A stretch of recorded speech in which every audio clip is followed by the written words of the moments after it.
বিনামূল্যে বিতরণের সরকারি পাঠ্য বই বিক্রয়ের উদ্দেশ্যে মজুত করেছে। আটককৃত বইয়ের মূল্য অনুমান ৮ লক্ষ টাকা। খোলা বাজারে এই যে অসাধু চক্র তারা সেখানে জমা রেখে পরবর্তীতে তারা বিভিন্ন জায়গায় সেটা উচ্চ দরে বিক্রি করে। সিরাজুল ইসলাম উজ্জ্বল নামে যে ব্যক্তি যাকে গ্রেপ্তার করা হয়েছে মূলত যার গোডাউন থেকে আনা হয়েছে, তিনি 10 বছর পূর্বে একই কার্যক্রমে এর আগে একবার গ্রেপ্তার হয়েছে। বছরের শুরুতেই নতুন বই পেয়ে কোমলমতি শিক্ষার্থীদের মন উৎফুল্ল হয়ে ওঠে। কিন্তু কতিপয় অসাধু চক্র শিক্ষার্থীদের মাঝে বিনামূল্যে বিতরণের পুস্তক অবৈধ মজুতদারির মাধ্যমে খোলা বাজারে বিক্রয় করছে, এরকম তথ্য পাওয়ার পর ঢাকা মহানগরীর গোয়েন্দা পুলিশ তাদের গোয়েন্দা নজরদারি বৃদ্ধি করে এবং এই চক্রকে আইনের আওতায় নিয়ে আসতে কাজ শুরু করে। এরই অংশ হিসাবে ডিবির একটি আভিযানিক দল 22 জানুয়ারি 2025 খ্রিস্টাব্দ গোপন সংবাদের ভিত্তিতে জানতে পারে উক্তরূপ একটি অসাধু চক্র সূত্রাপুর থানাধীন বাংলা বাজার ইস্পাহানি গলিতে বিভিন্ন গোডাউনে প্রথম হতে 10ম শ্রেণীর বিনামূল্যে বিতরণের সরকারি পাঠ্য বই বিক্রয়ের উদ্দেশ্যে মজুত করেছে। উক্ত সংবাদের ভিত্তিতে কোতোয়ালি জোনাল টিম বিকেল 17:30 ঘটিকার সময় উক্ত স্থানে অভিযান পরিচালনা করে।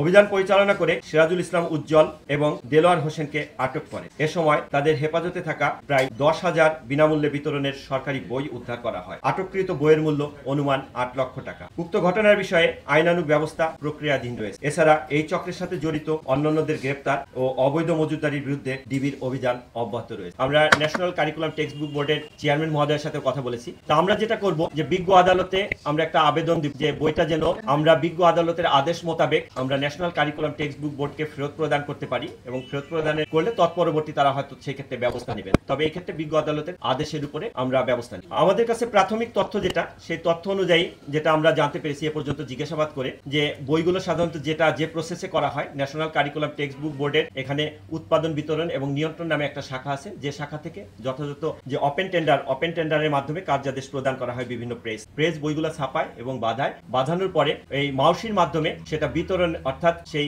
ডিস্ট্রিক্ট লেভেলে জেলা লেভেলে যে জেলা শিক্ষা অফিসারের কাছে সাধারণত প্রেরণ করে থাকে। শিক্ষা অফিসার যেটা করেন সেখান থেকে এটিও অর্থাৎ উপজেলা শিক্ষা অফিসারের কাছে প্রেরণ করে এবং সেখান থেকে সংশ্লিষ্ট স্কুলগুলো যায়। প্রাথমিক অনুসন্ধানে যেটা আসে যেখানে একটা চক্র আছে, যে চক্র পরিবহনের সময় যে বইগুলো নিয়ে যায় সেখান থেকে অতিরিক্ত যে বই সেই বইগুলো ফেরত এনে খোলা বাজারে তারা বিক্রি করে এবং খোলা বাজারে এই যে অসাধু চক্র তারা সেখানে জমা রেখে পরবর্তীতে তারা বিভিন্ন জায়গায় সেটা উচ্চ দরে বিক্রি করে থাকে। অতিরিক্ত বই ছাপানোর যে বিষয়টা বলছেন এটা আসলে তদন্তাধীন যে বিষয়, অনুসন্ধানাধীন বিষয়। এটার ক্ষেত্রে আমরা অনুসন্ধানে যদি পাই যে অতিরিক্ত বই এখানে ছাপানো হয়েছে অবশ্যই আমরা সেই ক্ষেত্রে আইনানুগ ব্যবস্থা। প্রাথমিকভাবে জানতে পেরেছি সিরাজুল ইসলাম উজ্জ্বল নামে যে ব্যক্তি যাকে গ্রেপ্তার করা হয়েছে মূলত যার গোডাউন থেকে আনা হয়েছে, তিনি 10 বছর পূর্বে একই কার্যক্রমে এর আগে একবার গ্রেপ্তার হয়েছে। গ্রেপ্তার পরবর্তী সেই খোলা বাজারে বই মজুতদারি করে এবং এক একটা বই 10 টাকা 12 টাকা করে কিনে উচ্চ দরে 80 টাকা 85 টাকা করে বিক্রি করে। প্রাথমিকভাবে এটা সে স্বীকার করে। আর এর পাশাপাশি তার স্বীকারোক্তিমূলক যে আর কারা এই ধরনের কার্যক্রম করে আমরা কিছু নাম পেয়েছি এবং বিতরণের ক্ষেত্রে পরিবহনের ক্ষেত্রে কারা এই